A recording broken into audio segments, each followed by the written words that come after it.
Hello, everyone, and welcome to this week's edition of the Geek Retreat. My name is Rillian, one of the hosts here on Geeks of Glory, and I will be your Dungeon Master for tonight. Hello and welcome. I'm coming to you from the Red Dragon Inn, a wonderful little spot set in the world of Faerun, I believe.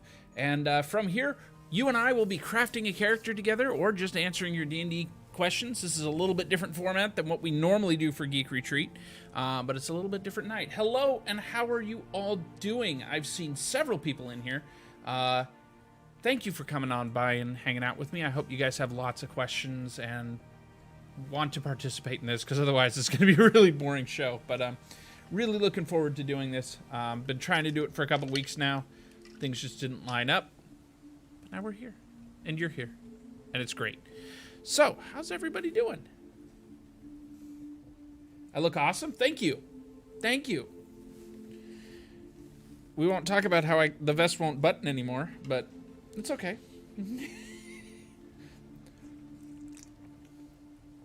But it's okay. It adds to the look, right?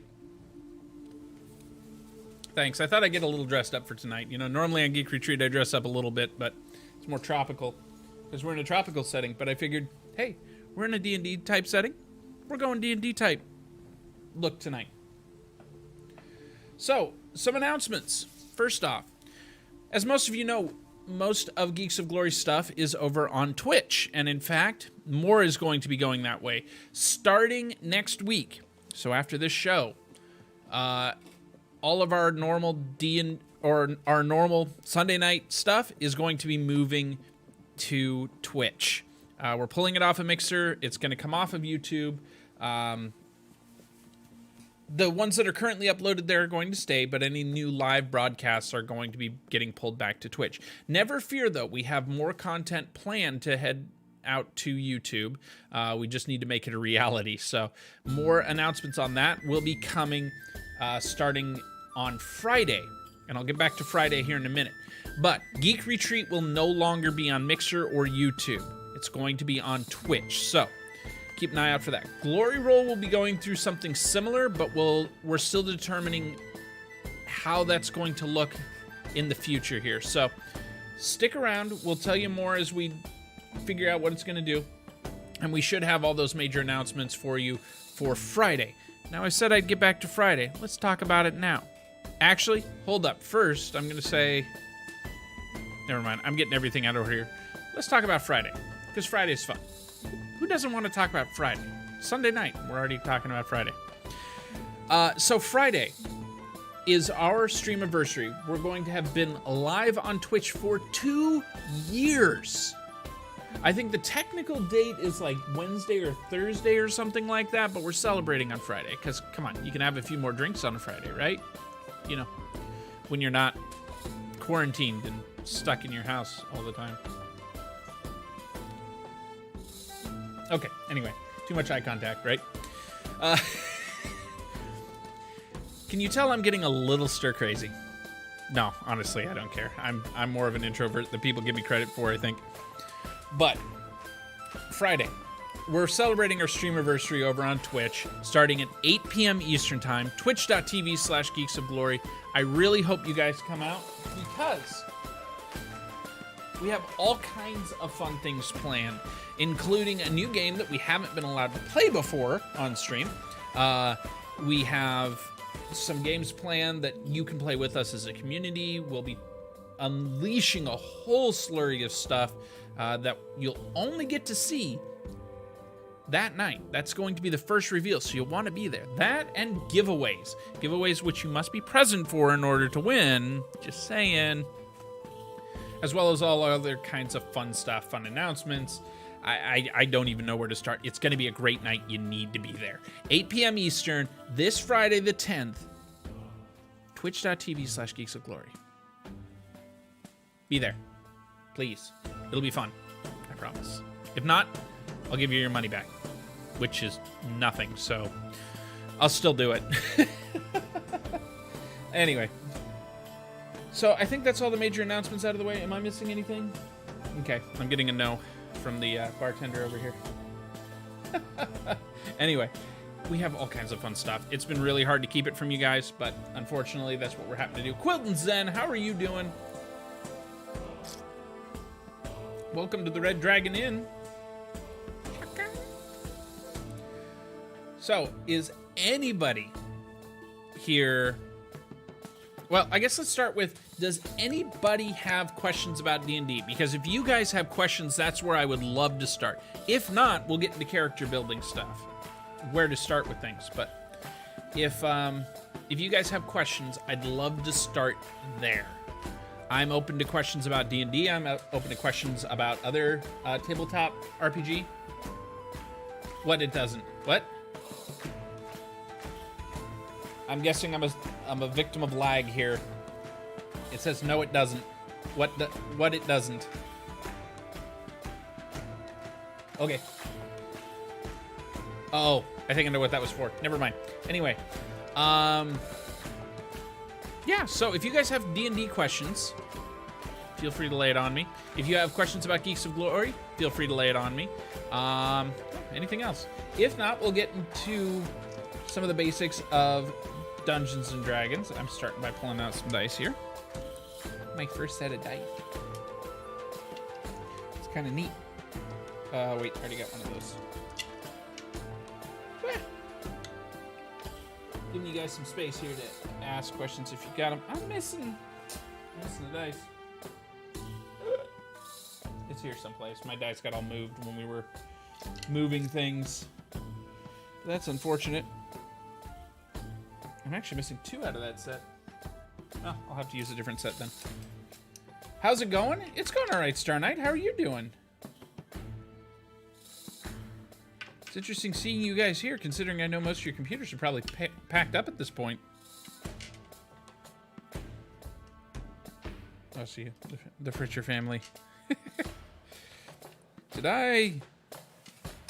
Why does that set have 3 of them? Whatever. Anyway, dice are confusing sometimes.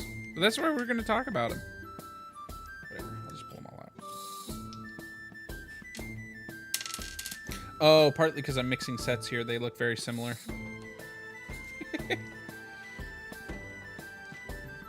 Yep, that's the case. Yeah, you're doing all right? You excited? No, yours is off. Okay. We got the Arini over here in the production seat tonight, and she's checking her mic, making sure it wasn't live. I was a good boy. I turned it off. Anyway, so any questions before I get started here? And if you have questions along the way, even after I get started, feel free to chime in. I will try to answer them. Oh, you're here from TikTok. Awesome. I was wondering if anybody'd come over from that. Awesome. Well, thank you. I hope you'll consider dropping us a subscribe or at least a like, because that will help us out a lot. We are going to have more content from our YouTube channel here. We're just going to be pulling back this show to our Twitch roots. But awesome. Glad you came by. I was wondering if anybody had come to that. It was so funny because I was planning the show for tonight. I was actually going through and planning some of the things I would do for tonight, getting things set up. And I flipped into TikTok just real quick to see if I had any notifications or anything. And the first one that pops up is a message, or not a message, but a video from somebody going, "Somebody teach me how to D&D." And I'm like, I gotcha. That's my whole plan for tonight. So, all right. Let's start with the basics. What do you need to do to play D&D? And I'm going to throw that question out there to you guys. What is it you think you need to play D&D? Honestly. And I hear Arini over there typing. She's probably going to cheat here, because she knows like all my answers and stuff. Some semblance of an imagination. That's a good one. Dice. Okay, yeah, those are good answers. Anybody else got some? I want to see what you guys think. That way I can address each of them. You know, ones you may miss, ones you may not need, and why you may not need them. Some people. That's generally helpful. That is generally helpful. friends are better than just some people, but, you know, it's generally helpful. We'll get to that one, though, too.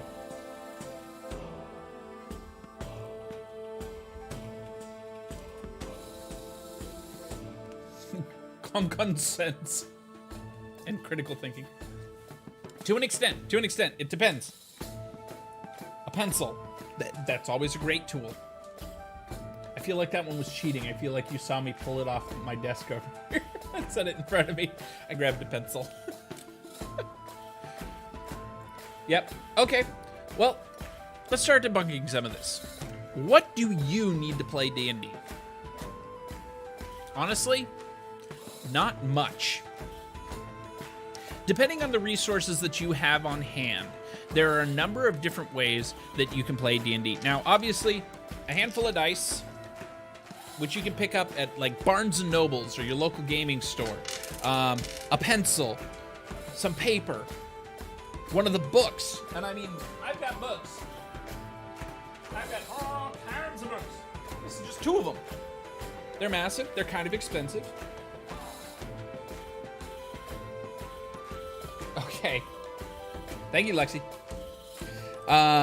Or Fushu, if that's not Lexi, then. All of these things are great, and in the past, you needed them all. But one of the things I'm going to show you tonight is some of the workarounds to getting away from that. One, if you have friends already playing D&D, great. You've checked off the friend box you guys just said over here. And they might have stuff they're willing to loan you. First time I played D&D, I had none of this stuff. They told me to bring a pencil. I brought a pencil. And even if I hadn't brought that, there were enough people with extras, I probably would have been fine. I had no dice. I borrowed people's dice. I did not have a character sheet. The Dungeon Master gave me one. And this was before a lot of the online resources that you've got now. And that should give you a hint at some of the answers I'm going to give here in a few minutes. But honestly, I've got a bunch of stuff. I've got a bunch of it sitting out in front of me right now, but a lot of it is not necessary for playing Dungeons and Dragons. I think the couple of things that I saw on there that I would circle and say, these aren't necessary, some semblance of imagination. Yes. Friends makes it a hell of a lot easier to get started, but not necessary. We'll get back to that. A pencil, if you're playing in person and you're going to be using paper sheets, sure. But again, not necessary. There's all kinds of resources. There's all kinds of stuff. Let's delve into it. I would put this in my necessary kit if you're playing in person.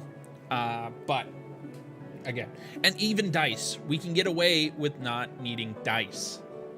So let's get started on ways that you can get around this. First off, most people will tell you there's at least one book that you've got to pick up. And mine's falling apart because I got a bad print and I'm going to replace it, but this is mine. I'm actually going to reverse this because my camera's currently flopped and it's causing problems here because you guys can't read this now. That do it? Oh God. I think I messed it up. Nope. Oh. You guys can't read this. Position, rotation. Whatever. We'll just have to pretend you guys can do it because for some reason it's not letting me flop it again. I don't know why not. Oh, maybe because it's locked. I wonder if that's the issue. Maybe? Yes! No! Wait! I'm on the ceiling! Get me down! There, oh God. We're getting there, guys. We're getting there. This one, there we go. Hello. Now I can face you guys. All right, Player's Handbook. Mine's falling apart, like I said, because I got a bad print and most of the pages are coming out. But if you're going to get just one book between you and all your friends, and really all you need is one book between you and all your friends, this is the one. If you're going to get it, this is the one. Notice I said if you're going to get it. You don't need it. If you guys want a little bit more, I'd suggest getting the starter pack because that'll have some nice little goodies for your Dungeon Master, including a Dungeon Master screen and stuff like that, as well as a first set of dice, which is really cool. It's a blue set that should be in my kit here, but are not for the moment because of, well, moving everything. But that would be my second suggestion of things to get. It's got like a mini Dungeon Master's guide and some other little neat things, some basic playing mats, and your first written campaign. And if none of you have experience playing, that would be what I would get. It's got some pre-made characters in it. It's a beautiful way to start. So many things already worked out for you. Go there, do that. That's the thing. And it's the starter kit, I believe is what it's called. It's a box. It's got a green dragon on the front of it. That's the one to get. However, again, you do not need these things. I cannot stress that enough. You do not need these things, especially if you have any experienced players with you. Especially if the experienced player is your Dungeon Master. But you don't need an experienced player. You don't need these things. What you can do is go on to Wizards of the Coast site, dungeonsanddragons.com, and you can download this right here is the D&D basic rule set. It's basically a boiled down version of the player's handbook, and it's free to download. It's a 180-page PDF that covers all of the basics, a bunch of fun stuff, developed by the company that made this entire game, so you know it's legit. And it's right there, ready for you to use. Why wouldn't you use it? If you don't have the money to go and buy the book, or don't want to because you don't know if you're going to keep playing, it's right here. DungeonsandDragons.com. Or search Dungeons and Dragons Basic Rules Download. Right there. They also have a ton of already pre-made characters on there and all kinds of fun stuff. But if you don't want to go that route, I'll show you what else you can do. On that website, you can also find one of these, which we're going to be using tonight. This is a form-fillable character sheet. You guys can't see it right now, probably, but I can type. See? I can type in there. This is what we're going to be using tonight to build a character. I'm going to let you guys help me build a character if we don't get too many questions from that. That steer us away from it, which is absolutely fine. But I can type in all of these different blocks. And then I can print this sheet out and take it with me to the game and use my pencil on it. There you go. Now, let's talk about dice. I love having physical dice in my hand as I drop them on the floor, you know. But I love having the physical clicky clacks in my hand. I'm traditional like that. You don't need them. You don't need them. There are all kinds of online dice rolling simulators that you could use. One online site that I'll talk a little bit more about here in a minute, I can't find my phone, is roll20.net. Yes, math rocks go clicky clack. Yes. Roll20.net is an amazing place to go to play online tabletop RPGs. And it is specifically built for certain games. They had those games in mind. One of which was Dungeons and Dragons. They have a bunch of pre-built campaigns. They have a group finder, things like that. We'll get into them in a minute because they do have some awesome stuff. But part of it is they have a dice rolling mechanic. So you might have to start up your own blank game, but in there, you could roll dice. Hello, you no longer have a need for dice. On top of that, I don't have one personally, but I know I've heard of several apps that you can download for your phone to simulate rolling dice. So you can roll all your dice on your phone. I'm betting most of you have one of those. Just saying. So, if that's true, you don't need these anymore. You don't need these. I still find it a fun part of the experience, so we're going to talk about them a little bit, but you don't need them. And that's the important part here. So boil it down. What do you need? You need access to a character sheet. You need access to some people to play with, whether that's electronic or otherwise. Access to the rules in between your group, that would be great. Google random number generator. Exactly. That'll work in exactly the same ways. So access to people. access to a character sheet. You can accomplish this online sometimes.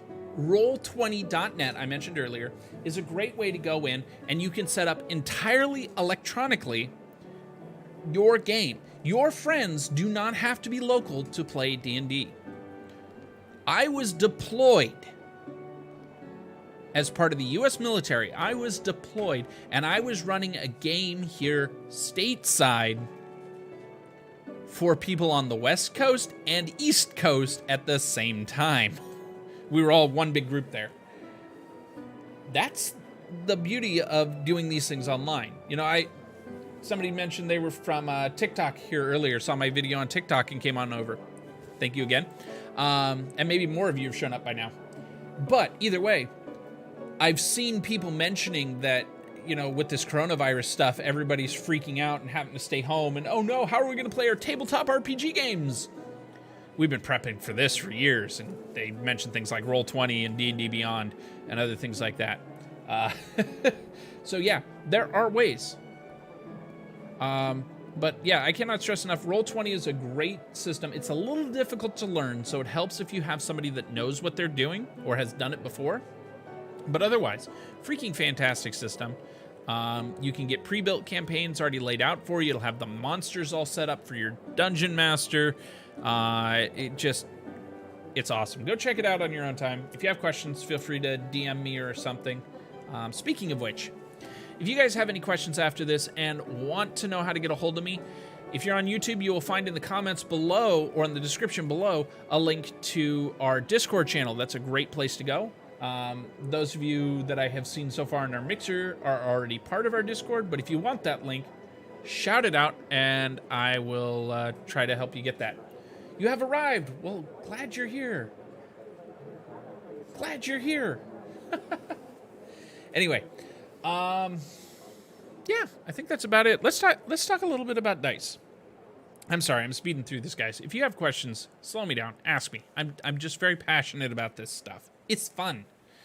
So let's start with one that's going to be less scary here. One you guys all know.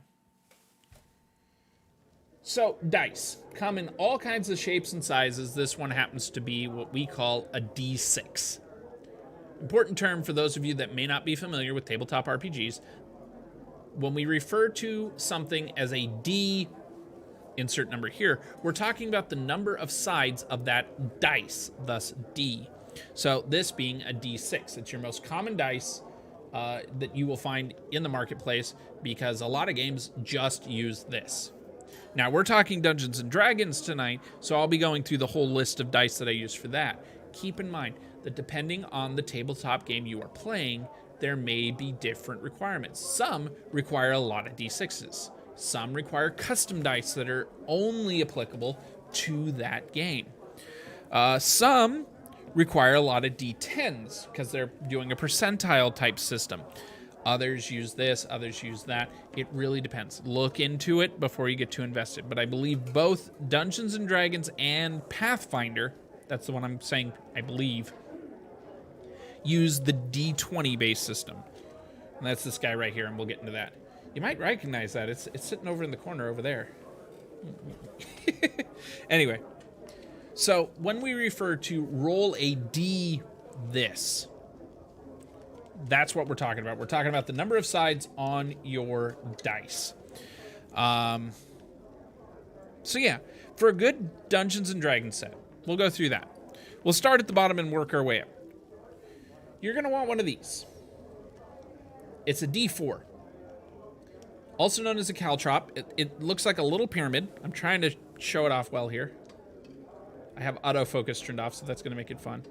But it's a D4. Four-sided dice. It's important for a lot of magic casting and things like that, but you're going to want at least one of those for a Dungeons & Dragons set. Next, we're going to step up to the next biggest one, which, you guessed it, the one you guys all recognize, the D6, the cube. 6 sides.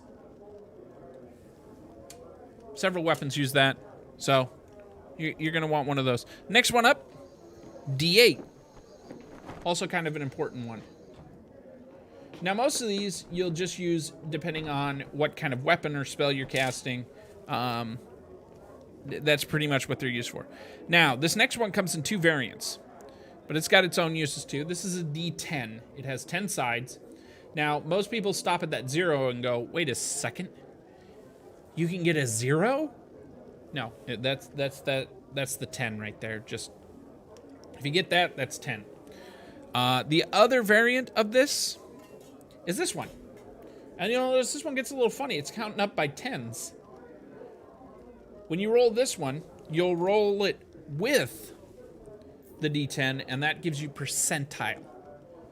So there's several tables in the D&D book that require you to roll percentile dice, and that's where these come in. Now, a lot of people get confused with these because, again, I said on this one, when you get the 0, that's 10. Well, what happens when you get the double 0 over here? Is that automatically 100? No. This one actually means 0. So you've got 10, you've got 20, you got 30, or you got 0, 10, 20, 30, all the way up to 90. That means you can't roll 100 on this. Well, how's it 100 sides then? It's because you're stacking it with this one. So when you get the double zeros on this and the 10 on this, it's 10. Or you get the 90 on this one and you get the 10 on this one. There you go. You just got yourself 100. So, just little pieces that I've picked up that people have trouble with sometimes. This one, I have very rarely seen this one used. So if you cannot get yourself one, it's part of normal kits. But if you cannot get yourself one, you're probably not in any bad way. This is the D12. Yeah, I'm pretty sure it's only some of the really big, like, double-handed weapons and stuff that use this. But D12, kind of a neat shape. And then finally, the dice that you will use the most frequently in any Dungeons & Dragons game. The D20. This thing will rule your life if you play Dungeons & Dragons. So that's the normal set. 1d4, 1d6, 1d8, 2d10s. You can cheat and get away with just one. A d12 and a d20. If that's all you can get, that's all you need. Really, that's all you need in a good dice set. Now, most will come with more. A lot of them, you'll get two d8s. A lot of them will come with multiple d6s because a lot of those get rolled. If you're going to play a wizard, I might suggest picking up a couple extra d4s. And you're going, wait a minute. If I just bought a kit, how do I get those extra dice? Wait, you can't if you just bought a kit. In a game store, you'll find the kits. You'll also find the bulk bin, which you can go through and often find dice that match up. For instance, I know for a fact that this set that I bought, well, actually it was given to me the first time I DM'd. These are both from the same set. One looks a little blacker than the other, I'll admit. But they're from the same set. I guess I did that a real dirty. I picked the really light side from the light one and the really dark side from the really dark one. But they are the same set. I can't show it off very well for some reason. Oh. They both have really dark spots. They both have really light spots. But one of those came out of the bulk bin. And it was added on to the kit that I got. So you can do it if you want to stay matched. Otherwise, you can just go on Amazon and buy a huge bag that will just be a ton of random dice. Cost you very little. And there you go. You pick up the dice you want to use. If they match, they match. If they don't, they don't. You'll find some match sets in there. Okay. But that covers most of what you need to do. You need to find people to play with you. A good dice set, I would suggest. A good pencil. If you don't know how to pick out a good pencil, that one's on you, not me. Dice would be good. Some form of rules. There you go. Again, guys, if you have questions or want to ask me about anything, feel free to ask. Otherwise, we're going to keep rolling here. So, first things first with this, we're going to start moving into character building. And I think I'm going to let you guys pick what we're building tonight. If you want me to step through the basic rule set here and figure out what we're going to build that way, that's fine. I've also got my player's handbook. I've got some other books here that I can use. But we'll step through and we'll figure out what we're building. There's also a randomizer that I could find online if we want to do that. Can you make a suggestion? Of course.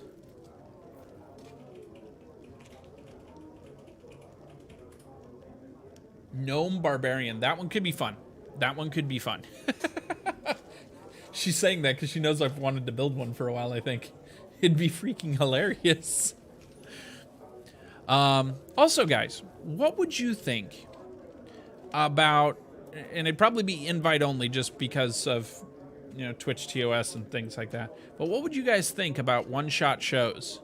You know, where we pull a group in, build characters, and play a game. I think it could be pretty neat. Honestly, I'd want to be a player. But I think it'd be pretty neat. What's your guys' thoughts? But okay, we got to vote for a Gnome Barbarian. If you guys don't know what races or classes are available, let me know, and I can walk through them with you. We can pull up tables. I can just open it up in the book. We got all kinds of options here. So let's see. Is there a list of... Oh, hey. Well, we kind of got them. So races. We've got the basic races here. Dwarf, elf, halfling, human. We are missing a few. Even from the player's handbook. Huh. Okay. So that's why it's a basic rule set and free. Let's see. What else we got in the book here? Actually, I probably want to stick to... Oh, no, because we don't have gnomes in there for you. Or barbarian. Yeah, no tieflings. Okay, let's look up what the player's handbook has. Now, there are a bunch that have been added via other books. So, don't think that this is the limit. This is just the limit of what's in the player's handbook. I'm just going to stick there tonight just to make things simpler. But so we've got dwarf, elf, halfling, human, dragonborn, gnome, half-elf, half-orc, and tiefling. I know we've got to vote for gnome, so let's pick race first. Or we can pick class first. It says to pick... This is where I'm going to put in a little preference here. Actually, I'm going to step back a step further. Before you do any character building, make sure you read through the book and understand the way that the book says you should build the character. Then, go and talk to your dungeon master and say, hey, how do you want things done? Now, if you do not have an experienced dungeon master, you probably just do it by the book, and that's the safest way for everybody. If you do have an experienced dungeon master, he may say, we're going to do it a certain way. There are a couple different ways in this book that are listed as the ways to build a character. Now, it does say they are options. I, for one, use a slightly modified version of one of the methods in here. So, again, check with your dungeon master, because if you use the methods in here, you're not going to end up with as powerful a character as I will let you have starting at level 1. I'll just throw that out there. But there's a point buy system, there's a pre-assigned system, there's a couple different ways. Just note that there are different ways you can tackle this problem. So, make sure you check with your dungeon master. So, if you know what kind of character you want to play, whether it's, you know, I want to be the fighter and standing up in front, or, you know, I want to be a spellcaster. Again, talk to your D&D group if they have more experience than you. If not, start reading through the book and look and see what they have, and figure out what kind of character you want to play. Some people love to start with classes first, and then pick their race. I tend to be one of those people. You know, what job do I want to fill? Okay, pick the class for that. And then, what race do I want to be? Okay, pick the race that fits the class best. Some people just want to be a dwarf. Okay, here's the ones that dwarf is best at. I don't care, I'm going to pick something that he's horrible at. Okay, like gnome barbarian. The gnome is going to be horrible at being a barbarian, but it's going to be hilarious if we go with that. You pretty much? Fair enough. Okay, so does anybody have a strong preference other than Narini? See if we've got a fight going here. Otherwise, I'm going to go with the gnome barbarian. If you guys have a vote, let's put it in.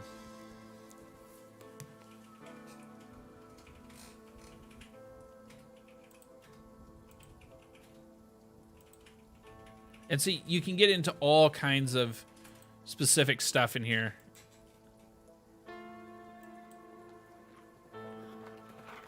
Oh, it's going to be hilarious. Okay, we're going to go with the Gnome Barbarian.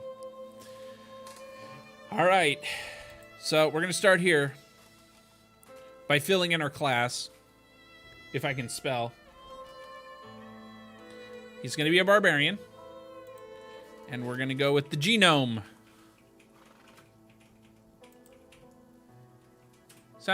You know, we're starting off pretty easy. Character name. Okay, so this is, I believe, where you actually put in...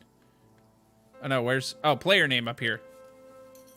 We're going to say chat is the player. You guys are playing this character for me. All right. You know what? We'll save the name till the end. We've got to do it. Improvised weapon. What? You want to see this gnome? Okay. Oh.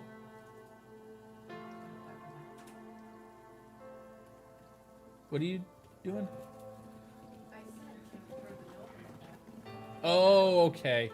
Can we throw the gnome into battle? Improvised weapon. Sorry, the mod that's putting it up here apparently isn't catching everything. Okay. So background and stuff we'll pick later. Next, we need to pick our 6 major stats. Now, there's a couple of different ways to do this. And this is where I'm talking about it's important to talk to your dungeon master before you get into doing this. Now, we know we have a barbarian. We know we're playing a gnome. So that's going to affect a little bit about how we do this. Now, the 2 major ways that I have seen to build a character here and get their ability scores, because that's going to be the basis of everything else, is either usually a point-buy system, a pre-assigned system, or a dice system. I said 2 ways, but there's 3. So, if we wanted to use the predetermined system, you'd have a score of 15, a score of 14, 13, 12, 10, and 8 to assign in these 6 slots. And that would make you a fairly well-rounded character. And that's before any bonuses you get for your race.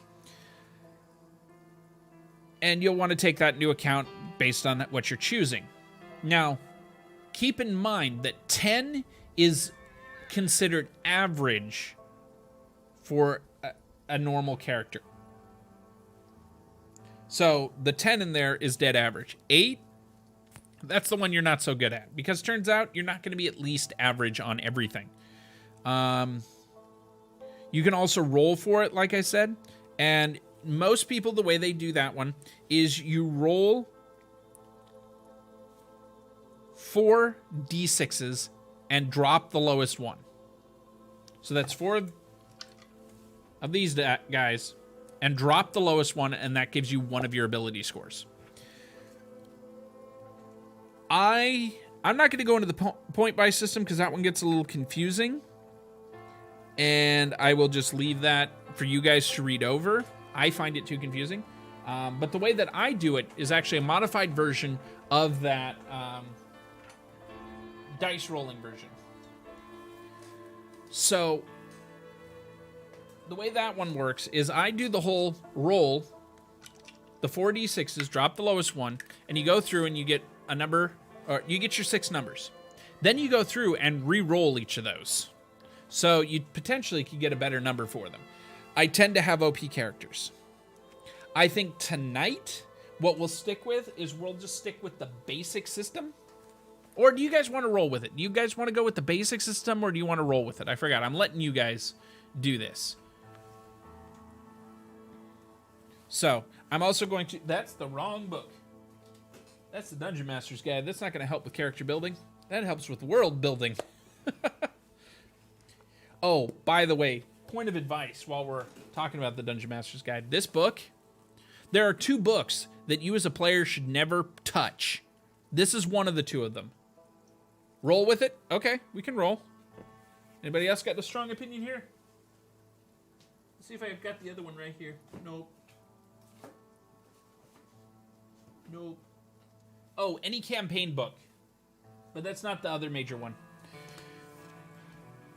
These two books, the Dungeon Master's Guide and the Monster Manuals, are nightmare fuel for players. Never touch these books. And I'm not saying it just because I'm a DM. I'm saying it because I'm both a DM and a player. Do not touch these books as players. You will have nightmares. I'm not even joking. Irini, am I joking? She says no. She's seen behind the cover of the Monster Manual a couple times. Okay. So, we're going to roll for it. Okay. For this, it's really handy to have scratch paper. I am just going to use the little corner over here. Just so you guys can see it. Come on, I know I've got at least 4 D6s in here. Get all the rest of these dice out of here. I guess I should say 4 D6s that I can actually see the numbers on. I got my stealth dice in here too. I have a rolling tray, by the way. It's not something you need, but something that is really handy, especially as a dungeon master with limited room.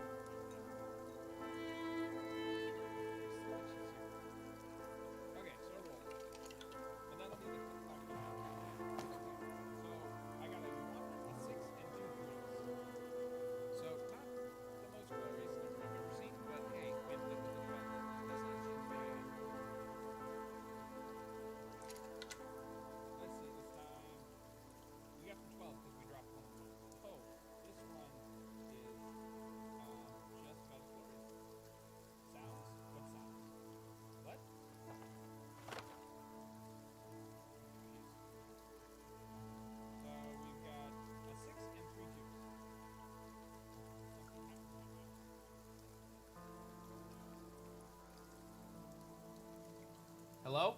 Oh, there we go. I apparently clicked on something accidentally when putting dice away. Okay. Well, hi. Welcome back. This time we got 10. I was just commenting on how this is going to be noisy. Okay, this one is much better. Here's your primary stat right here. We got 17 on that roll.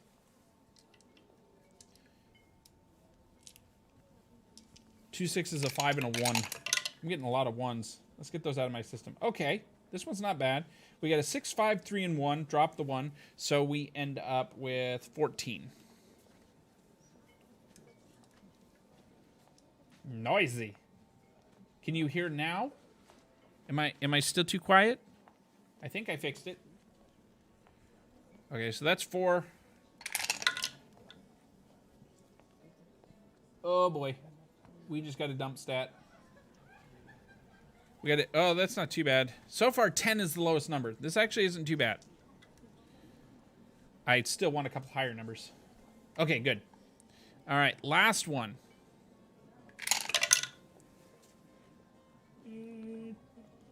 Oh, my.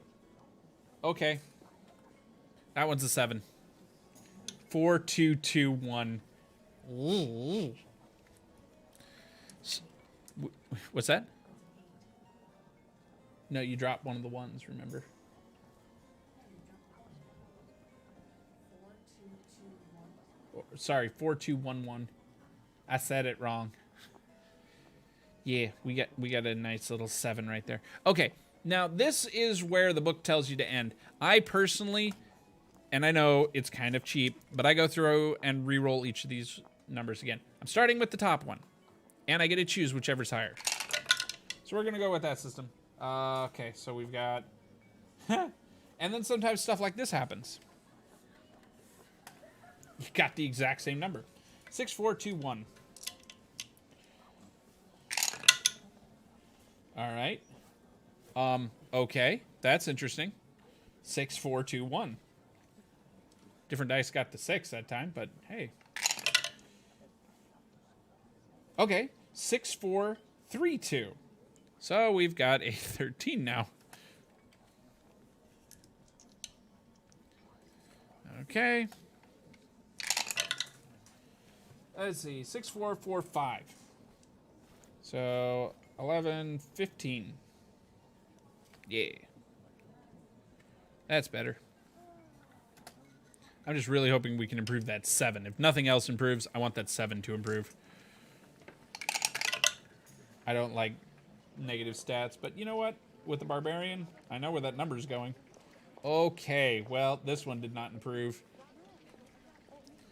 That one got worse. We'll justify this a little bit here. And 9. Hey, that's a little better.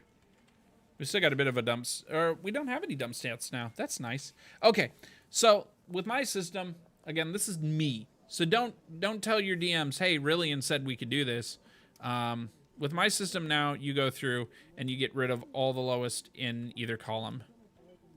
So you got to keep one number in each row, but you pick the higher column, basically.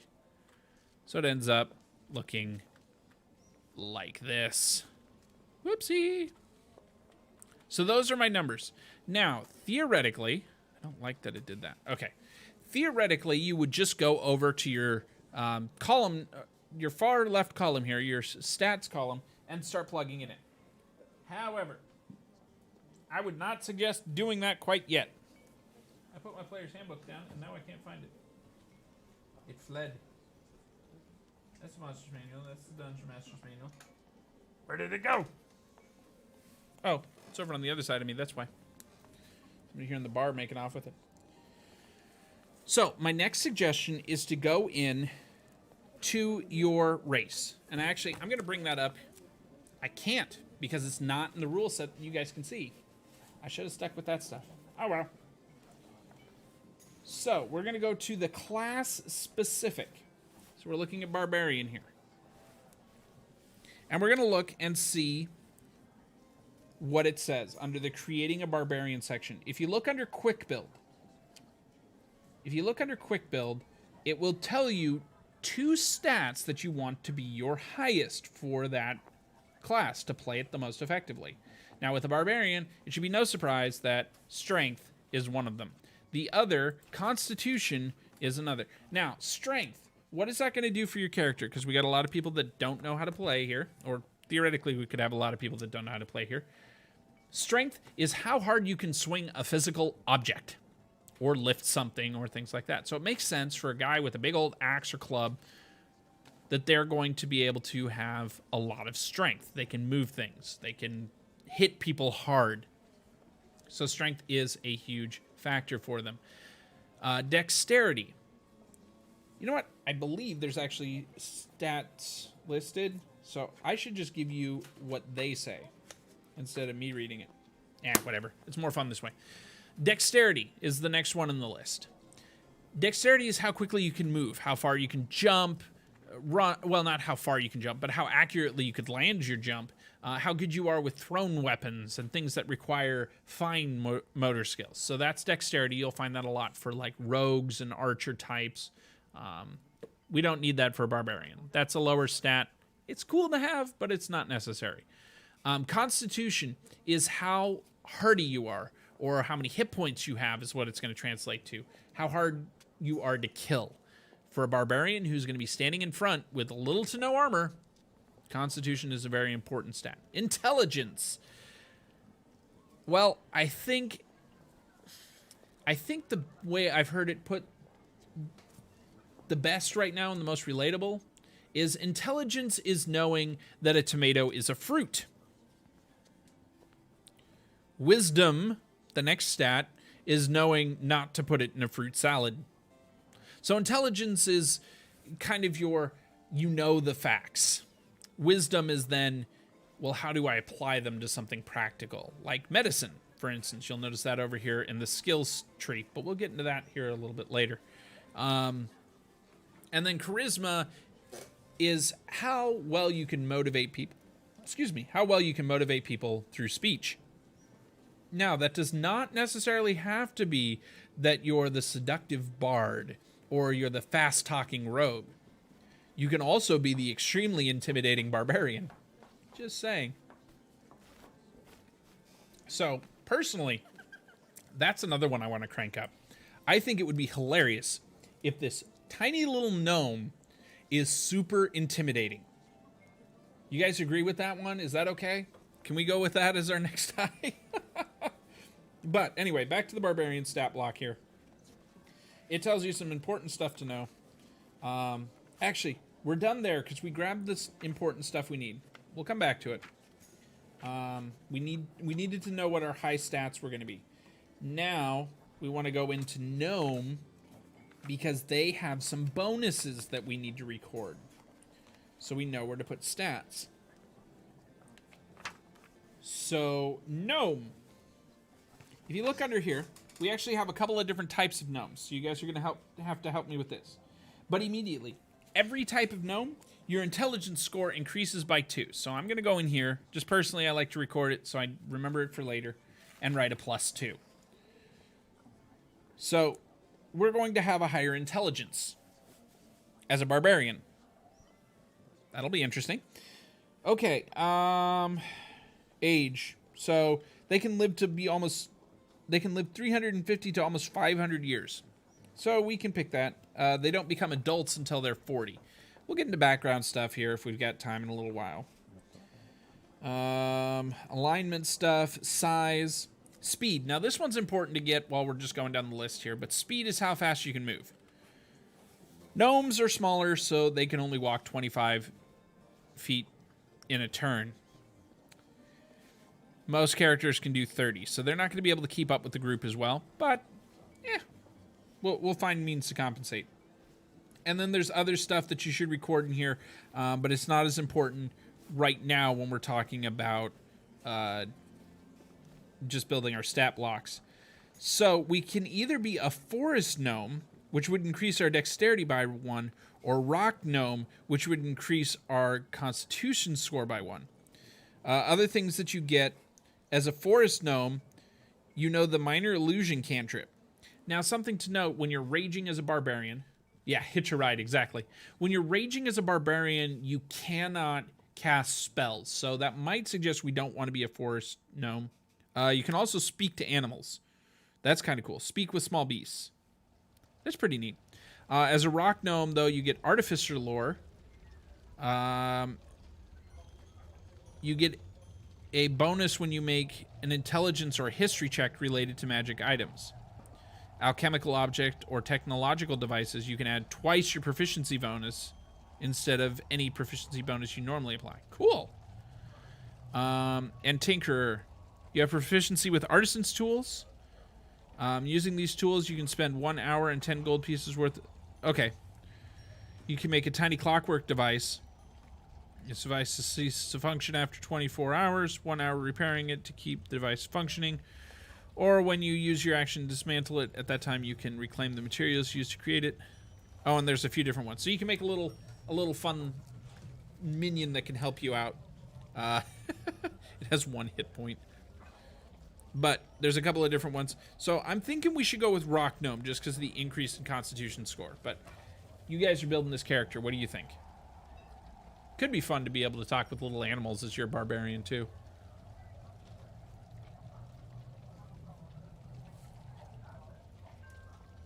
Irini, Lexi, Star Knight, anybody?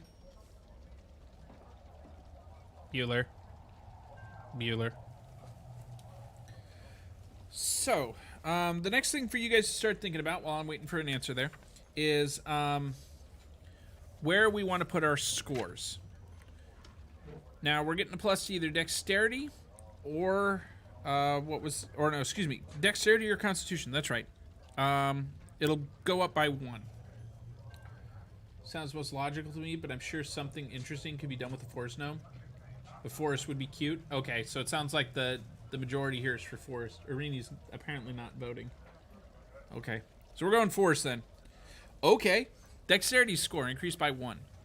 Now, something to keep in mind when we're adding up here.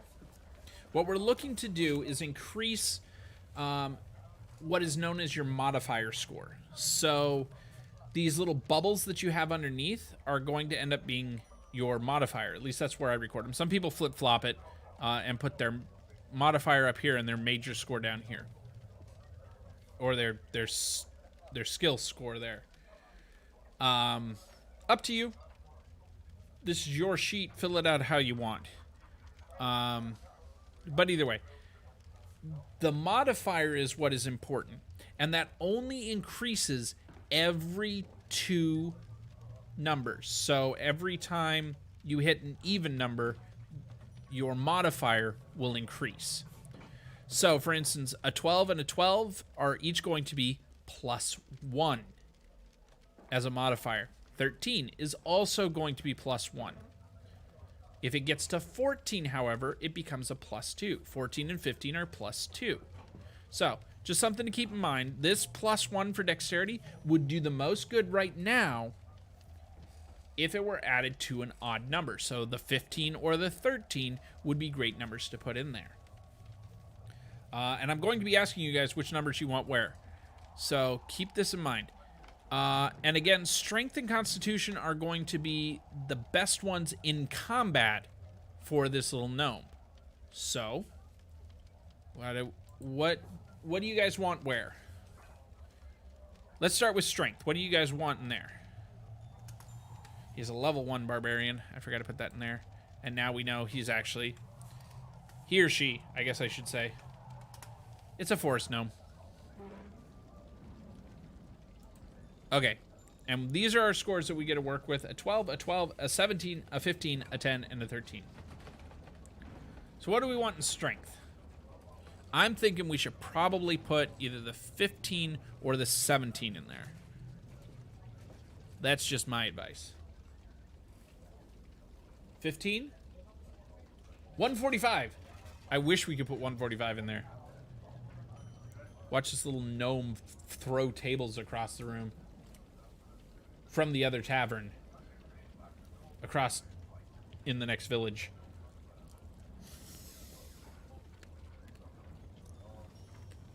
I'm seeing a 15. No counters. We're going with 15. Okay. So we got our 15. That's taken care of. Dexterity. Whatever goes in here is going to be getting a +1. Honestly, barbarians don't need much of a dexterity, so I just kind of throw this as a dump stat. Probably use either the 10 or the 12, personally. I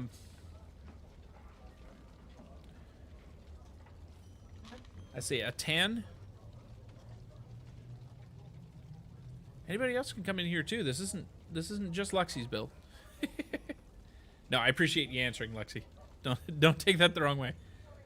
But no counters, so we'll go with 10. That works. Constitution. Yeah, Irini's whispering to me 17. That makes the most sense to me. You want to have a higher constitution because you want to survive. This will directly affect the number of hit points that you have, which is how many times you can be hit or how hard you can be hit before you dead. You dead. Yep, I'm seeing 17, 17, 17. Well, I got one up here and then hearing it from Irini. So we'll go with 17. Okay, so we've used our 15, our 10, and our 17. The 3 right in the middle.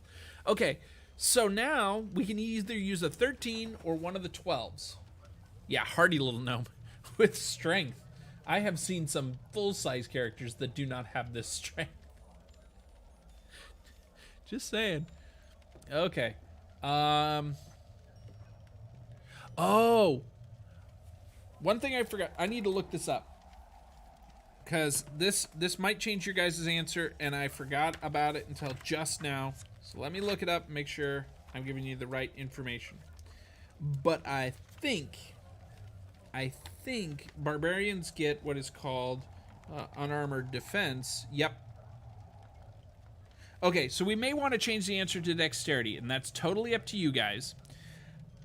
But unarmored defense, which becomes your armor class, basically how likely you are to not get hit, is 10 plus your dexterity modifier plus your constitution modifier.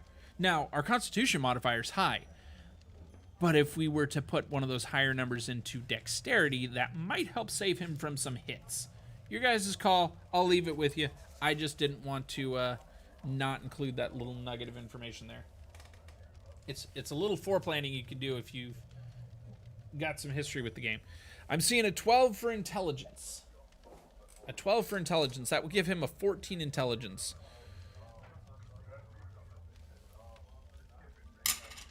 This is going to be one of the most well-rounded barbarians I've ever freaking seen. Part of me wants to just make his wisdom a dumb stat.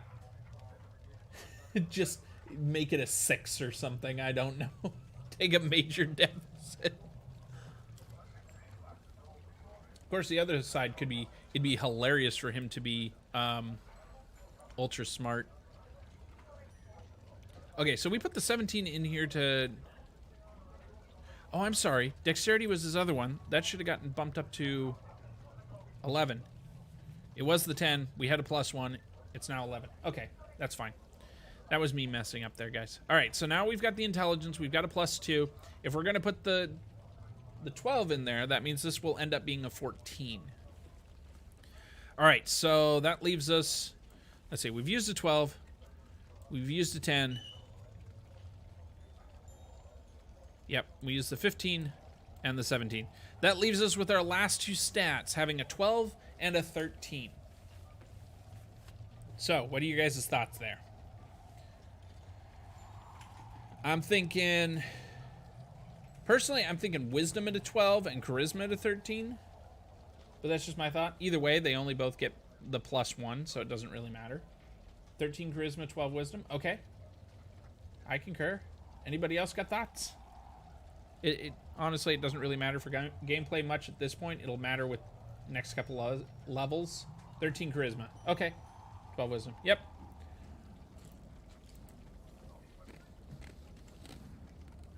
We'll go with that then. Whoops.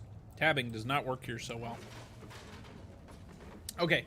Now, there is a chart in the book that you can do this with. I just know it, and to speed things up, I'm just going to go ahead and do it. I say I know it, and then I hit 15 and just went +2. Because, yeah, at 12 it would have become +1. At 14 it would have become +2. So there you go.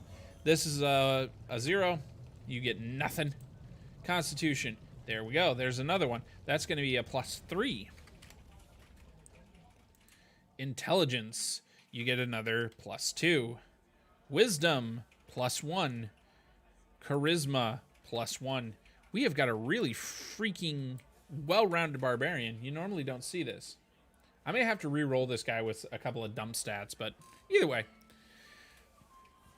Okay. Now we got to go back to the player's handbook. Wisdom's 12 with the 10 stacks. I agree with that. I think I would too. Just because of the armor class. Is everybody all right with that if we do that? This is your guys' character. I want you guys to feel you were included on it.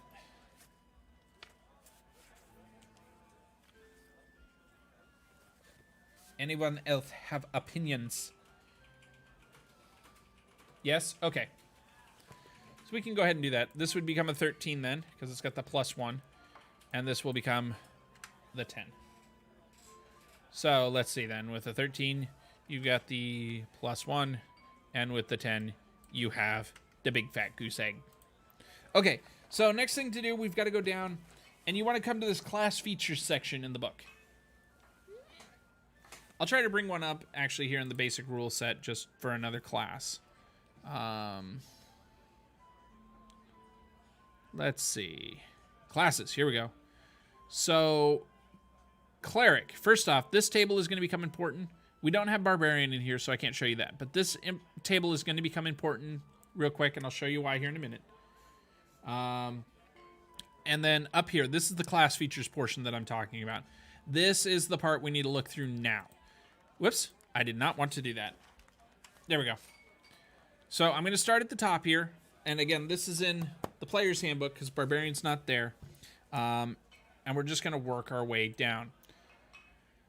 So first thing that comes up is hit points. And this is how you calculate how many hit points or how hard it is to kill your particular character. Now, a Barbarian gets 1d12 per Barbarian level. That's going to become important later. What we need to look at right now is hit points at first level. We're starting at first level. You always want to build your character to first level first. I find it easier that way, and then build up if you're not starting at first. But maybe you have an end goal in mind, so you and your Dungeon Master talk. But hit point maximum is going to go here. Let's see. So we get 12 plus our Constitution modifier. So we have a +3 to our Constitution modifier. That means we get 15 hit points to start with. I know that's tiny. I'm sorry, guys. We'll zoom in a little bit here. Oh my gosh, it disappeared. There we go. All right. I can't scroll side to side when I do that, though, so I'll zoom back out. There we go. So this part is a scratch paper portion where you get to figure out your current number of hit points when you're in combat and stuff. So we'll leave that alone for now, but that's where that information goes. Hit points at higher levels. Okay, don't need that right now. Proficiencies. This would be a good thing to start filling in.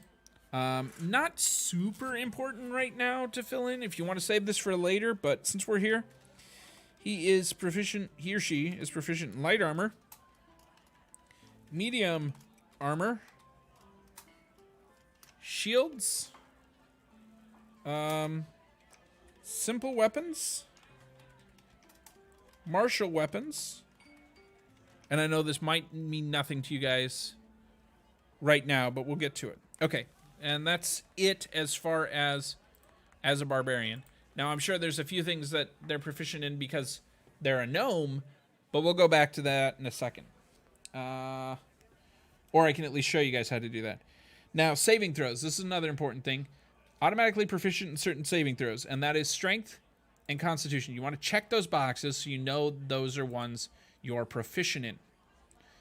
We'll get to that when we get to the table. But strength and constitution get the advantage of your proficiency bonus. And we'll get back to that in a second. You also get some skills you get to choose.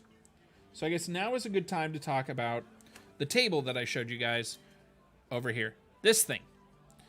Now, proficiency bonus at first level for any character is going to be +2. Any character is +2 unless there's some weird rule out there that I don't know about. But at first level, it's +2. It's the same for barbarian, so don't worry about that. Let's see. We got that. Oh, that's what I forgot over here. Hit dice. It was the first thing under hit points in the class features. I read it wrong. You get 1d12 per barbarian level. That's an important thing to fill in. That's how you can heal yourself during short rests. And we can get into that more. I feel like I need to do more of these things. Let me know what you guys think. Put it in the comments in our, either in the comments of the YouTube section or on our Discord in the recommendation section. Let me know if you guys want more of these. I'm kind of speeding through this because I got a half an hour left and there's a lot of character to build. And I want to make sure I've got time to answer questions if you guys have them. Slow me down if I'm moving too fast. All right, so next thing in that table is the barbarian gets a couple of different features. One of which is rage and the other is unarmored defense. I'm going to address unarmored defense first because it's the shorter out of the two. And I already described it to you guys.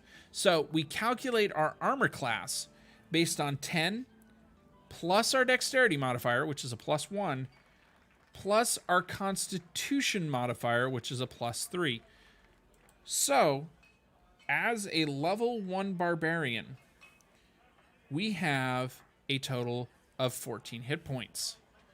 Now, that is not the highest of armor classes, but that's okay.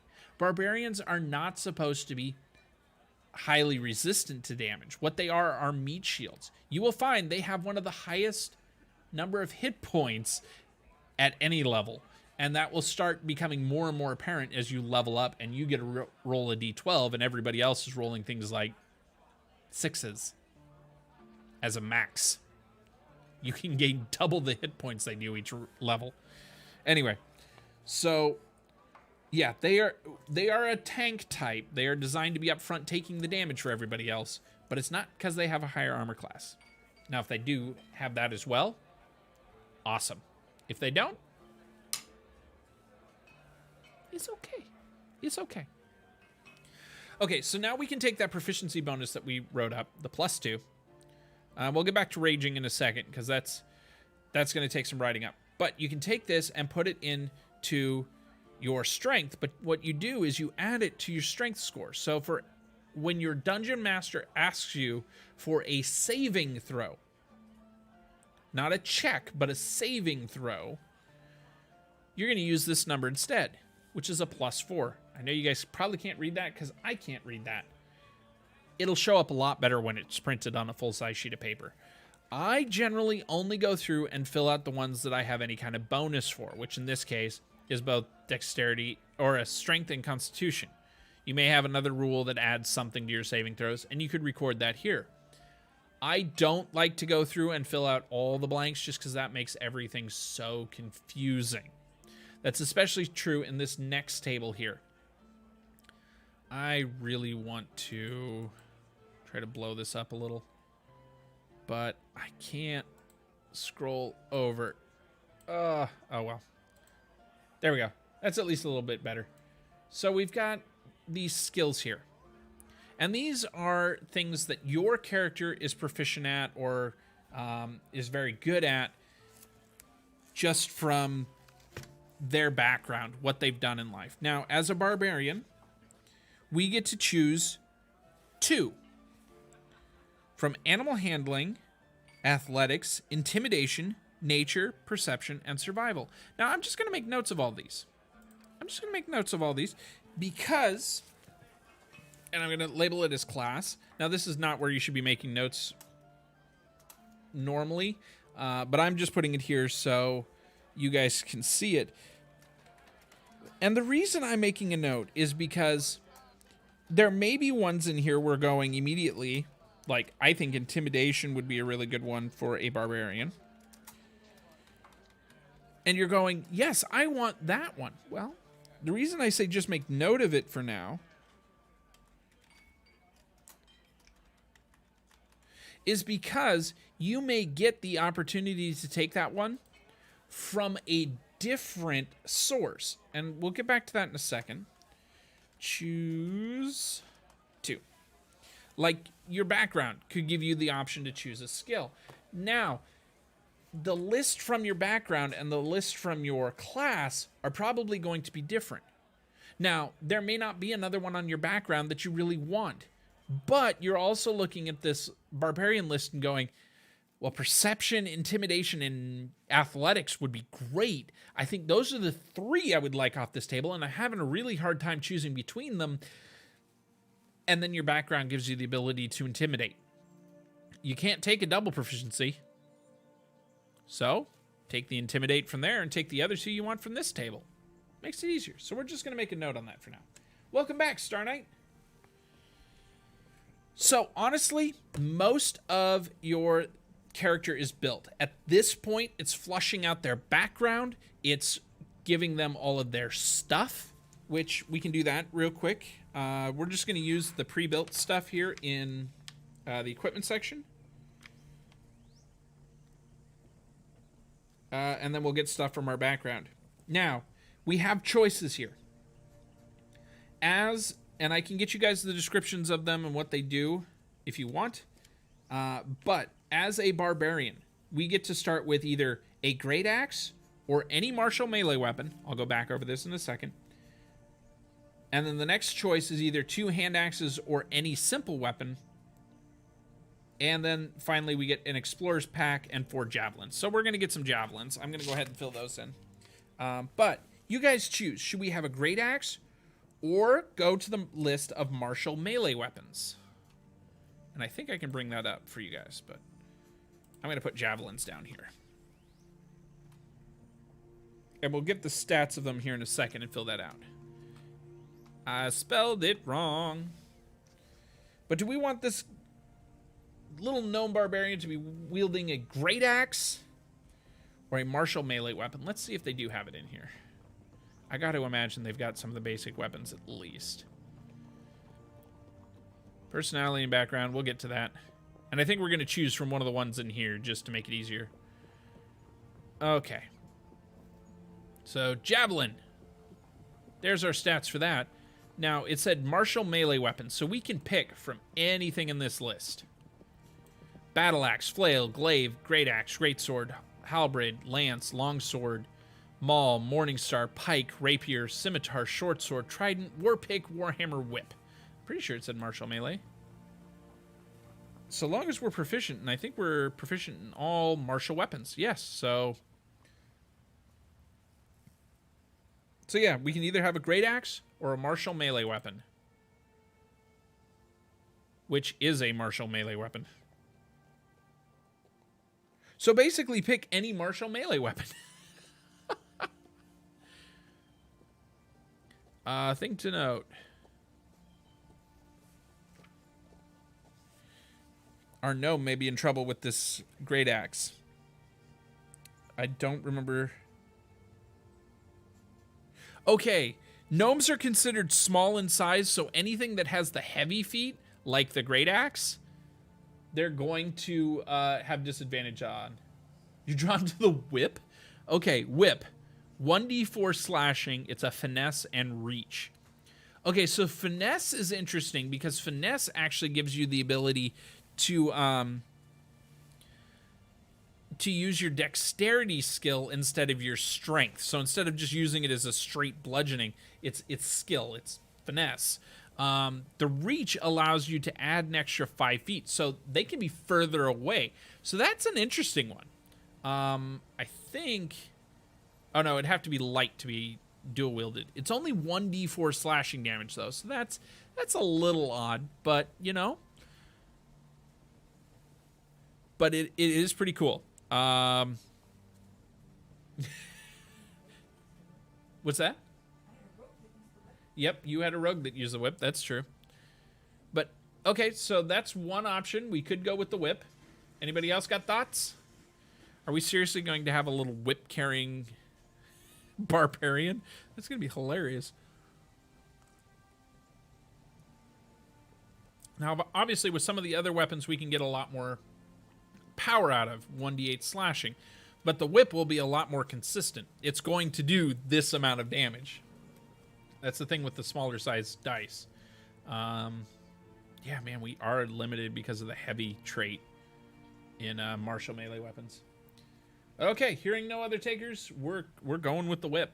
This is a whip-carrying gnome. All right, next one is 2 hand axes or any simple weapon. So I'll just leave it here. What's that? Rainy's saying slingshot. So the sling here. Oh boy. These are all dexterity-based things. So ranged weapons are based on dexterity, guys. Keep that in mind, that this gnome... You just found the mental image funny. Hey, and that seems to be where this character's going. This is totally not optimized for combat. It's more optimized for hilarity, which I love. And it's part of why I kind of want to go back and tweak the stats and drop that, like, intelligence and wisdom down to nothing. But I may use the point buy system to actually shift points. We'll see. Either way, this is fun. So we've got a whip right now, but we can either have 2 hand axes, which are actually, you can use as thrown. No, we're not in Venice. I'm at the Red Dragon Inn. Can't you see? Jeez, chaos. How you doing? So far we've got something for the sling, but again, this is that's a dexterity-based weapon, which our guy isn't great at. It's okay, but our character is not great at dexterity. Or we can use the hand axes, which... Where are they? Where are the axes? Hand axe. There we go. They are light thrown. So yeah. You're dosing great? I'm doing all right. I'm talking D&D. That always makes me feel good. Yeah, leave it at the hand axes? Okay. Cool. And because they're light... I believe that's what allows us the ability to... Yep, 2 weapon fighting. And they're thrown, so you can use them as a thrown weapon as well. I kind of like that idea. I mean, I see the point of Irini's sling. You were just joking? Are you sure?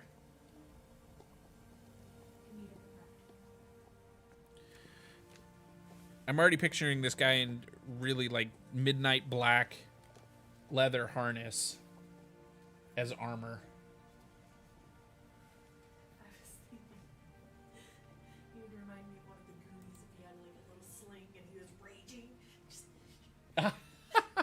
She's picturing the Goonies here. Okay, so we'll put in our weapons here.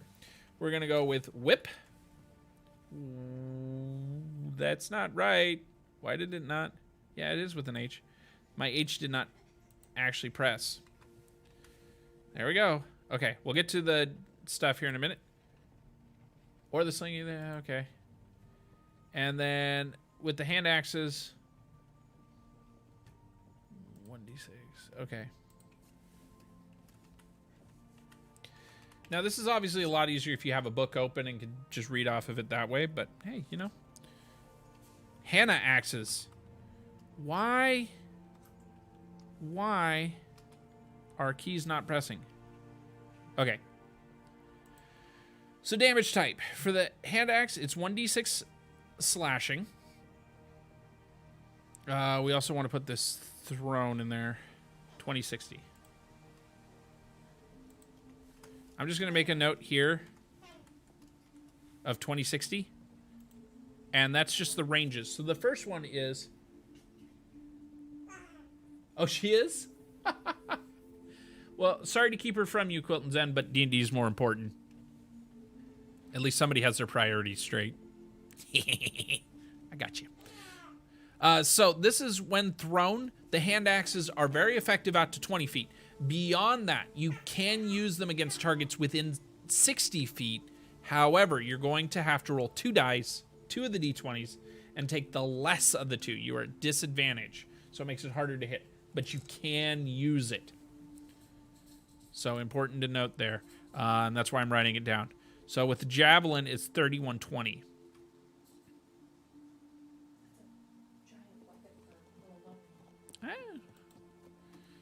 And it's a d6. So both of these are d6. So we'll put 1d6 in here. Or no. The hand axes are 1d6, not the whip. That's a d4. And I think it's, let's see, slashing, piercing, slashing. That's important to note because there are some things that are resistant to certain types of damage. Slashing, piercing. Normally you don't have to worry about it, but some things are specifically resistant to certain things. Like skeletons are going to be resistant to piercing damage because you can just go between their bones and not hit anything. Okay, attack bonus. This is based on your stats. Because we're proficient in these weapons, we also get to add our proficiency bonus. So, for strength-based weapons, which... let me double check with finesse, because that one's going to throw me off here. You may choose your choice of either strength or dexterity. Okay, I needed to make sure of that, and make sure it didn't just say, you're stuck with dexterity, sorry. Okay, so whip then. We get to use our +2/+2, so it's got a +4 to attack. Oh, I forgot to put in the, what was it, 3120? No, it's more than that. For the javelins, oh no, it's 3120. Okay.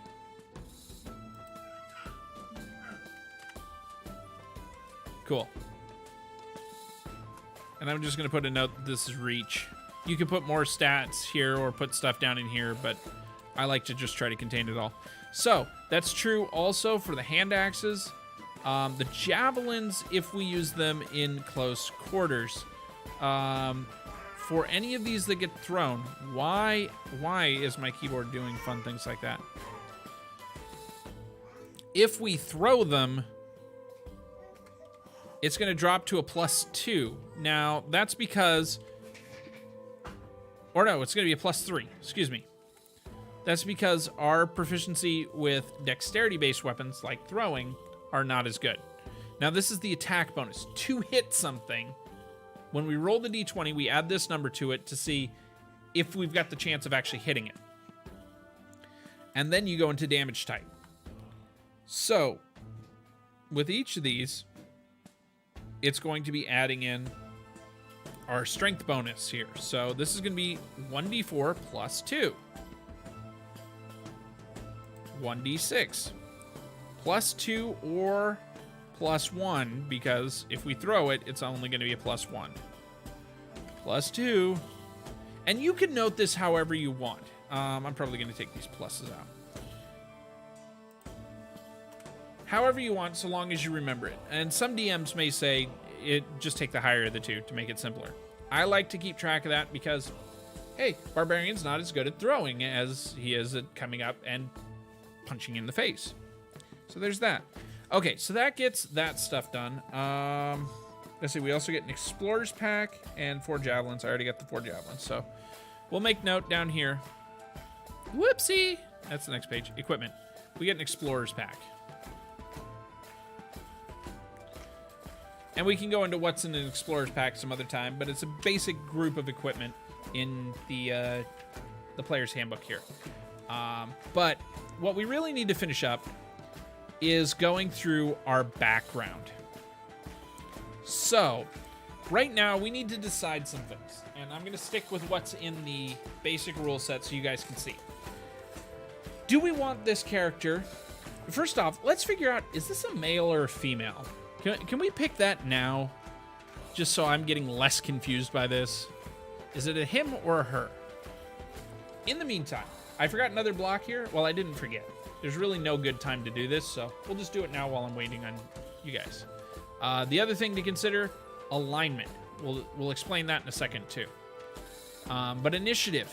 This is based on your dexterity, and it's the order in which you will go in combat, or the bonus to helping that. Is a man or a woman tiny gnome with a whip funnier? Just saying. Think of who will look better in that black thong armor. The grizzly little old man thing? Or just saying, that's where my brain went with it. The classic hair sticking everywhere gnome, just... Anyway, so we only get a +1 to initiative. We probably won't be the first one in the order most of the time, but, you know, you do what you can. What's that? Yeah. Yes, it is.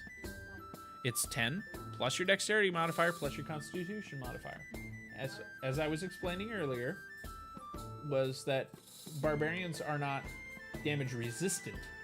They are damage absorbers. They take a lot of damage. They just have an insane amount of hit points.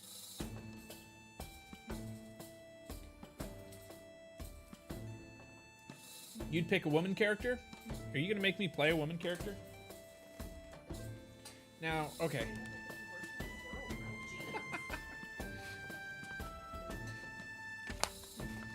No, I'm wondering if I should play this at some point. I've got to check though, because unarmored defense. I know with monks it's when wearing no armor, but so that might change our AC here in a little bit. It'd be funnier. Ay, ay, ay, ay, ay. Okay. Yeah, when you're not wearing any armors. Okay, so that's going to change when we take it. Thanks, Irini. It may not be me that plays it. Okay, so I think that's page 2. No, do they not have a place for gender? That's... Oh, was that? Was it back there? Age, height, weight, eyes, skin, hair. This is how detailed you can get if you want. This will be Grace's character. She'll know what it's like to be short for once. There you go. Hair. Red. Done. This is Grace's character now. We're building it for her because she hasn't been around. All right. So now we get to decide.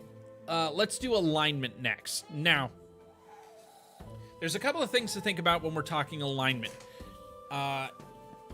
First off, name Grace. Do we want to name it that? Okay, we can do that. There we go.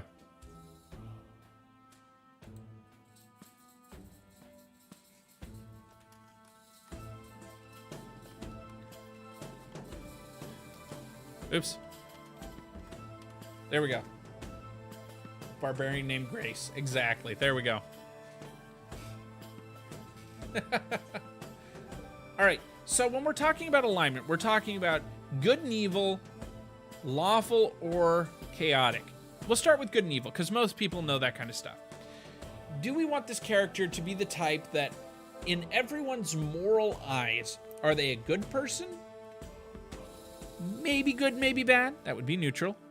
Or are they evil? Are they out for their own intentions and only their own intentions at anyone's cost? So, think of where we want this character to fall along that line. Do we want good, neutral, or evil? I want to see if you guys are going to fall into the standard trap for one here.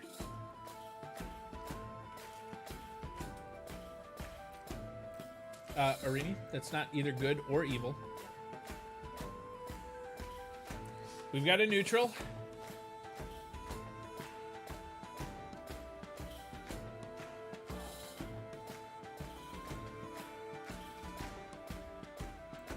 All right, so far all I'm seeing is a neutral, so we're gonna go with a neutral. I'll just put an N in there. So now we've also got to think about how they feel about, okay, neutral sounds good for good to evil. Now the other thing to think about is, are they the type to follow the laws or to break them, or again, somewhere in between? You have a neutral here as well. Now, if they're the type to break the laws, they could be somebody that is good that wants to break the laws. Think of, like, Robin Hood. He would very much be chaotic, is what it's called. Where he's breaking the rules of man in order to accomplish something good. Or you can also have a lawful evil. Think politicians. I'll just leave it there. They work within the law, but their intent is not always for the betterment of everyone around them. Lawyers. Again, see most politicians. So, we've got either chaotic, which is breaking the laws, or lawful, which is upholding them. A lot of people think of paladins can only be lawful. They are stuck within the rules of man. Now, you don't fully have to say that 100% of the time. This is just your normal leaning. Are you going neutral again? Oh, so you answer chaotic to the first one and neutral to this one, huh? Just to be stubborn. Actually, Star Knight, save me from this woman. Oh, we got a lawful. You can have it. They follow the laws, but aren't necessarily doing it for everyone else's good. It's more, but they're not doing it out of spite or trying to get ahead. I don't know. Probably most people nowadays would fall somewhere in there. Chaotic. Okay. We got a lawful, a chaotic, and a neutral. So basically you guys are not making a choice. I see. No, it sounds like we're going with a chaotic neutral, which is because Arini's vote was actually chaotic and not neutral. Which means you guys are falling into the standard trap of most characters in D&D being chaotic neutral. Can you hear that banging sound? Okay. I'm not hearing it anymore, but I thought I heard something. Anyway. Okay, so we have a chaotic neutral barbarian. All right, let's find a background here. So let's see. Backgrounds were before. So here we go. Do we have a list of them? Can we have a list? Nope. Of course not. Well, okay, let's jump back to page 1 and then come down here because we'll probably have a list in... Or are we not going to? You suck. Okay. No, we do not have a list. So we've got to go through them. So we've picked alignment. We can pick height and stuff like that, you know. Okay, chaotic neutral. Here's what you guys decided. Creatures follow their whims, holding their personal freedoms above all else. Many barbarians and rogues and some bards are chaotic neutral. Notice it does not say every character, but that's where everybody puts their characters. Okay. Languages, personality traits, ideals, bonds. We're going to get to those. So backgrounds, we get to choose one. We could make custom background, but we're just going to go with pre-built ones. So, here are backgrounds we can have. Acolyte. Think of somebody in a temple, worshiping a god, usually. Yeah, you can work with the details on that. A criminal. I'm just going to kind of speed through these. And there are additional features you can do, including suggested characteristics. There are occasionally variants. I don't think there's anything other than flavor text to that one necessarily, but anyway. Folk hero. So people in the local area know you. Noble. You got the money. And again, we get some skill proficiencies and tool proficiencies and things like that from this, as well as possibly learn an extra language. Sage. So you're the kind that locks themselves away to study things. A soldier. You served in war. I thought there might have been a variant on that. And that's all they give us in this little book. There are a bunch of others in the player handbook, so if you're looking for something else, we can do with that. Or you can do with that on your own character. But let's stick with these right now so you guys can see what we're rolling with. What we're rolling with. Okay, there aren't as many as I thought, so I might be able to read through some of these. At least the first paragraph on each of them. So, Acolyte. You have spent your life in the service of a temple to a specific god or pantheon of gods. You act as an intermediary between the realm of the holy and the mortal world, performing sacred rites and offering sacrifices in order to conduct whispers into the presence of the divine. You are not necessarily a cleric. Performing sacred rites is not the same thing as channeling divine power. Criminal. You are an experienced criminal with a history of breaking the law. You have spent a lot of time among other criminals and still have contacts within the criminal underworld. You're far closer than most people to the world of murder, theft, and violence that pervades the underbelly of civilization. And you have survived up to this point by flouting the rules and regulations of society. Folk hero. You come from a humble social rank, but you are destined for so much more. Already, the people of your home village regard you as their champion, and your destiny calls you to stand against the tyrants and monsters that threaten the common folk everywhere. Noble. Again, I'm only reading the first paragraph on this because that gets into more flavor stuff. You understand wealth, power, and privilege. You carry a noble title, and your family owns land, collects taxes, and wields significant political influence. You might be a pampered aristocrat unfamiliar with work or discomfort, a former merchant just elevated to their nobility, or a disinherited scoundrel with a disproportionate sense of entitlement. Or you could be honest, hardworking landowner who cares deeply about the people who live and work on your land, keenly aware of your responsibility to them.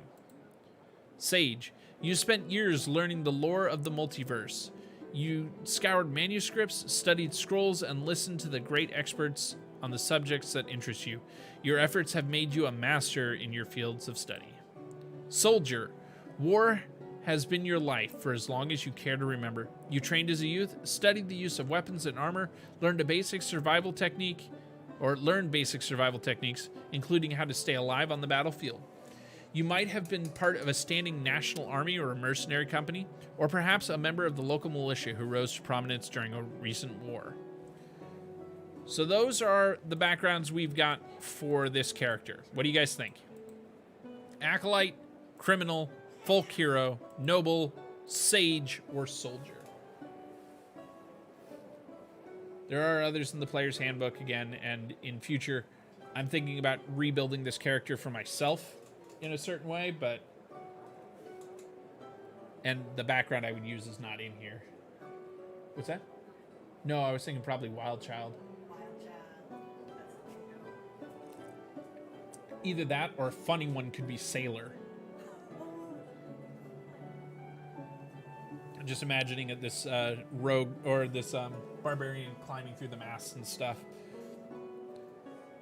So, what do you guys think? What background should we go with?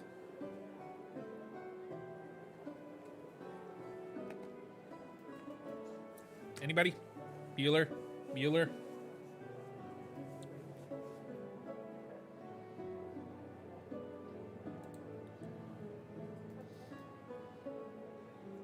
Trying to think what else we've got here that we need to do. Noble? We got one for noble. That makes this even funnier.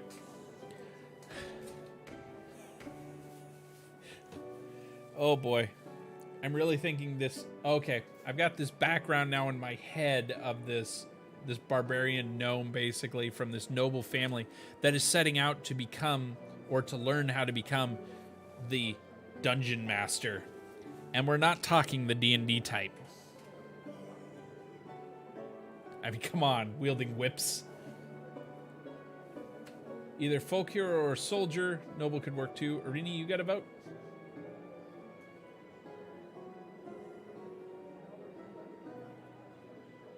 Okay, we'll go with noble then. So we'll put in here, background. Noble. All right, let's see. We're going to roll dice for the rest of it. Let's see. So, skill proficiencies. We get history and persuasion. Oh, yeah. So, we'll go background. Or no, we immediately get these. So, we get persuasion and history. Charisma and intelligence ones. Okay. So now we'll come back and choose these in a minute. We also get tool proficiency with one type of gaming set we'll have to choose. A language of our choice we'll have to choose. And we get some items. We'll fill that stuff in probably off camera. Yeah, it's... Or maybe we'll save that for another session of this. You know, we'll keep working on Grace. All right, so you get a feature. Thanks to your noble birth, people are inclined to think the best of you. You are welcome in high society, and people assume you have a right to be wherever you are. The common folk make every effort to accommodate you and avoid your displeasure. And other people of high birth treat you as a member of the same social sphere. You can secure an audience with a local noble if you need to. That is freaking hilarious because a barbarian usually would be exactly the opposite. So this is like a raging, pampered brat is what I'm seeing here. All right, nobles are born and raised to a very different lifestyle than most people ever experience, and their personalities reflect their upbringing. I missed the line. There we go.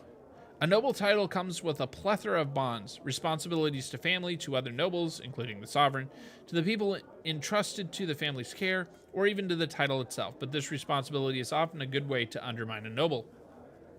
All right, so I'm going to roll for the rest of these, just because that will make it the most interesting possible. So, personality trait. Let's see what we get here. We got the wrong dice.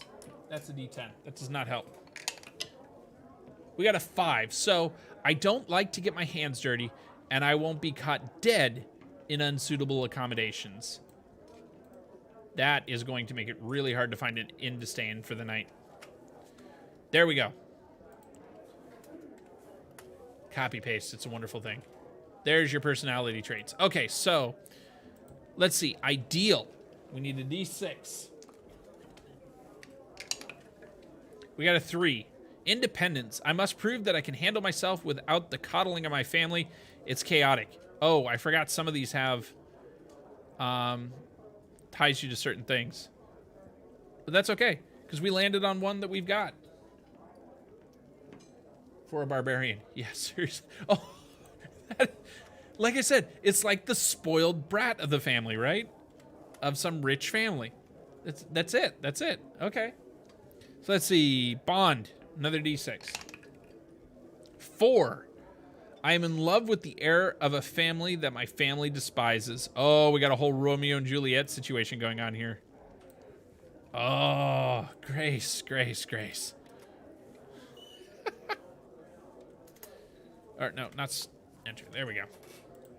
Okay. And finally, a flaw. Another 5. In fact, the world does revolve around me. Yes, we've got the spoiled brat. We've got the spoiled brat. I love this. It ended up working out. Okay. There we go. So we've got our background. So next we'd go into picking the rest of our gear, getting some of the rest of our equipment. But I think this actually leaves us in a really good spot to stop for the night. Oh, I guess we'll go ahead and finish choosing our skills. So we already have pluses in history and persuasion. We're not going to get any more there, but we get to choose 2. Animal handling, athletics, intimidation, nature, perception, and survival. Now, based on some of the things that we've chosen as backgrounds and stuff, I'm really thinking intimidation should be one of those. The others, a lot of them don't make sense because of the background. If we're trying to make this more of a story character, like I wouldn't choose nature or survival for sure, because those would require you to be out in the world and not hold up in your family's manor. You might be able to make the animal handling argument. Athletics, you could obviously make an argument for, and perception you could. But I don't know. Your guys' thoughts. What 2 would you like to see? And keep in mind, you've already got bonuses to history and persuasion. This does explain the stat spread a little bit better. Animal handling? You mean for like horses? I'm seeing an animal handling and intimidation. Okay. Star, you got anything you want to throw in? You can see perception. Yeah, perception is... Okay, I got to make a clarification here too. Perception and insight are 2 different skills. Perception is your ability to see things and find where they are, like notice this is over there, notice that chair's there. Whereas insight is your ability to read into people. So some people get those mixed up, and I just want to make sure we acknowledge that. So intimidation seems to be agreement for everyone. We've just got disagreement on what the other one should be. I've seen animal handling, and I've seen perception. Should I just flip a coin on it? Irina, you want to weigh in and be the tiebreaker here? Animal handling and perception. All right, Irina's doing the tiebreaker for perception. So there we go. Now we can get rid of all this information over here because it's not necessary. And then these are more blocks you could fill in with every single plus and minus if you wanted to, because sometimes you do get minuses. We just don't have any. But what I do, again, is only fill in the ones that I have extra bonuses to. Like in this case, we have history. It's an intelligence score. I don't know how well you guys can see that, but it says int here. That means intelligence. So you take your intelligence modifier, the +2, and because we're proficient in it, we add the proficiency bonus. So that's +4. Oh, you guys can't see the scores over here. Whoops. +2. There we go. So that's going to be a +4. Intimidation is charisma based. We got a +1 there, plus the proficiency bonus. So we've got a +3. Perception is again wisdom. I like how all of our things do not come from skills that this guy's great at. Or this girl is great at. Perception, +0 from wisdom, but +2 because we're proficient in it. Did I actually? It looks like I hit +0. Yep, okay. And then persuasion, charisma. So we've got a +3. There we go. So now this character is fairly well done.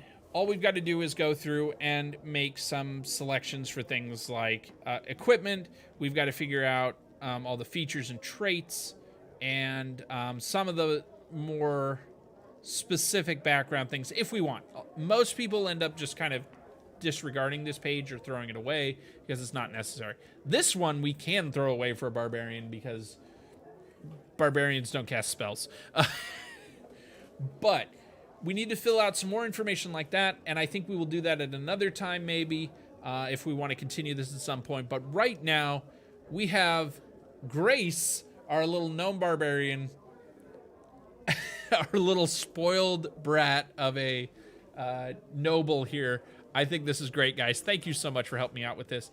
If you guys have any other questions about things D&D and want to know more, or want to watch a D&D board game, wow, a live D&D game, you need to stop by and watch our show, Glory Roll. We won't be answering questions there, but I will do that in Discord if you guys want to hop in and chat with me. Or, somebody mentioned it earlier, I'm on TikTok, and I'm planning on doing a lot more D&D content stuff over there, because people really seem to like it.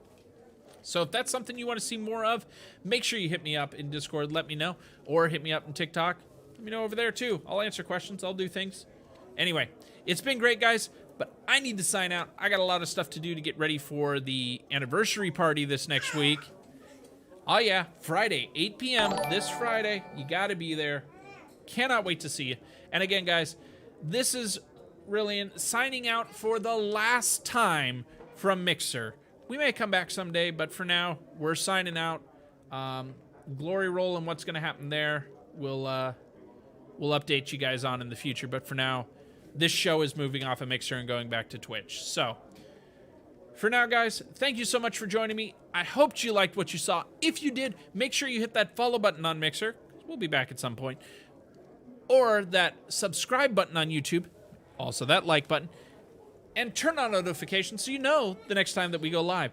And remember to be kind to yourselves, be kind to your dungeon master, and be kind to others. And until we meet again, may all your days be glorious, your drinks be full, and full of geekery. Have a great night, everyone. We will see you tomorrow with Mayhem Monday. Have a great night, everyone.